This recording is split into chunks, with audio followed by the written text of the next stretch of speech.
గురవుతున్న వ్యక్తులకు శక్తినిచ్చినటువంటి గొప్పైన వ్యక్తి కార్ల్ మార్క్స్. ఆయన రాసినటువంటి కమ్యూనిస్ట్ మేనిఫెస్టో దేశ క్యాపిటల్ ఈ సమాజాన్ని ప్రభావితం చేసినటువంటి వ్యక్తిగా నిలుస్తారు. కాబట్టి వారి యొక్క కార్యక్రమాన్ని చేస్తా ఉన్నాం. ఇటు కార్యక్రమాన్ని ఉద్దేశించి కవి పండితులు పూర్వజ గిరిరాచార్యని మాట్లాడవలసింది కోరుతున్నాం. ఈరోజు ప్రపంచంలో మార్క్సిజం మూలకర్త మహనీయుడు కార్ల్ మార్క్స్ గారి జయంతి కార్యక్రమాన్ని నిర్వహిస్తున్న ప్రియమిత్రులు రాజారాం ప్రకాష్ సార్ గారు, అట్లాగే కొనపర్తి గ్రూప్ అధ్యక్షుడు రాజారెడ్డి గారు, సామాజికవేత్త గంధం నాగరాజు గారు, అట్లాగే మాధవాచారి, రాధాకృష్ణ, కురుమయ్య ఇక్కడికి విచ్చేసిన అందరికీ స్వాగతం పలుకుతూ, కార్ల్ మార్క్స్ అనగానే మనకు కమ్యూనిజం, మార్క్సిజం, సామ్యవాదం సింబాలిజం. ఆయన కార్ల్ మార్క్స్ గారు 20వ శతాబ్దపు అత్యంత ప్రభావవంతమైన వ్యక్తుల్లో ఈయన ఒకరు. 20వ శతాబ్దాన్ని ప్రభావితం చేసిన మహనీయుడు తన కమ్యూనిజం, మార్క్సిజం ద్వారా. అంటే కార్ల్ మార్క్స్ గారు 1818 మార్చి 5 జర్మన్ సమాఖ్య ప్రష్యా దేశంలో హెన్రిచ్ మార్క్ పెస్బర్గ్ అనే పుణ్య దంపతులకు జన్మించారు.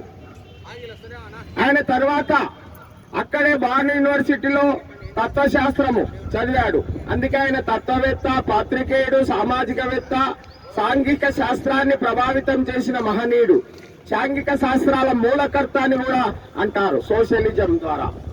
అటువంటి కార్ల్ మార్క్స్ గారు చిన్నప్పటి నుంచి మధ్యతరగతి కుటుంబంలో పుట్టి ఆయన అక్కడ చదివిన తర్వాత మార్క్సిజాన్ని ప్రవేశపెట్టడానికి ఆయన మూలకర్త అయినాడు.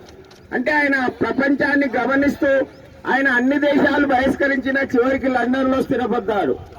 ఆయన 1818లో జన్మించిన 1840 ఆ ప్రాంతంలో ప్యారిస్ లో హెంగెల్స్ పరిచయం అవుతాడు, ఫ్రెడరిక్ ఎంగెల్స్. అంతకుముందు ఆయన హెగెలియన్ తత్వశాస్త్రాన్ని చదివాడు. పీడిత పాలిత వర్గాల మధ్య ఉత్పత్తి వర్గాలు, పీడిత వర్గాలు, పాలిత వర్గాలు అంటే బూర్జువా వ్యవస్థ, పెట్టుబడిదారి వ్యవస్థను నాశనం చేయాలి.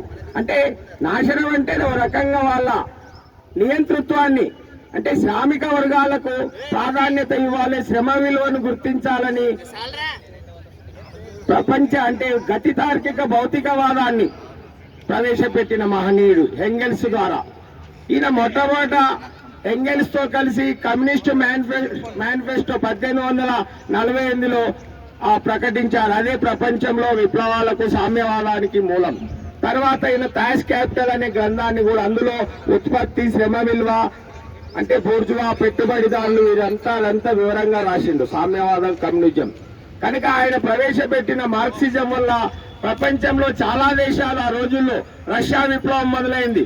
రష్యాలో నియంత్రణను కూలదోసి తర్వాత ఆ రోజుల్లో రష్యాలో లెనిన్ ఈ మార్క్సిజాన్ని ప్రవేశపెట్టాడు. తర్వాత లెనిన్ మార్క్సిజాన్ని అభివృద్ధి చేశాడు. చైనాలో మావో, తర్వాత క్యూబాలో ఫిడెల్ కాస్ట్రో, చెగువేరా, వీళ్ళంతా విప్లవకారులు. కమ్యూనిజానికి మావో అంటే సిద్ధాంతాలు, కార్ల్ మార్క్స్ సిద్ధాంతాన్ని అవలంబించారు.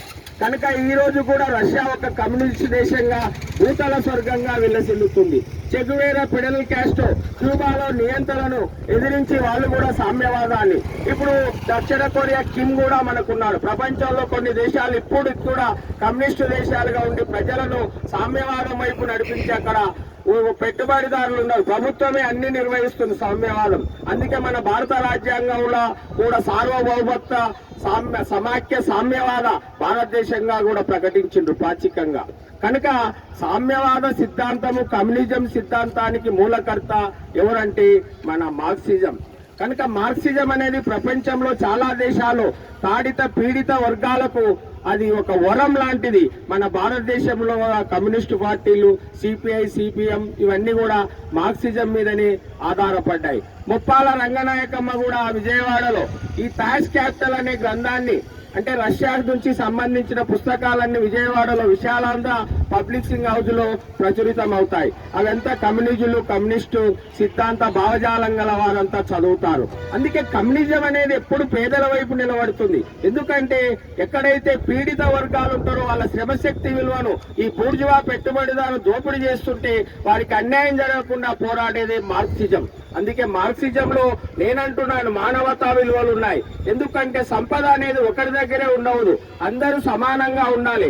అందుకే సామ్యవాద దేశంలో సంపద ఎవరు సొంతంగా ఉండదు, అందరూ శ్రమ చేయాలి, అందరూ ప్రభుత్వానికి అనుగుణంగా నడుచుకోవాలి, అందరూ పని చేయాలి. ప్రభుత్వ సంపదే ఉంటుంది, వ్యక్తిగత సంపద అనేది ఉండదు. అందుకే అటువంటి మహనీయుడు మార్క్సిజం మూల సిద్ధాంతకర్త కారల్ మార్క్స్ సిద్ధాంతాలు ఈనాటికి కూడా పరిడవిల్లుతున్నాయనంటే ఆయన పేదల వైపు నిలబడిందని తెలియజేస్తూ ముగిస్తున్నాం.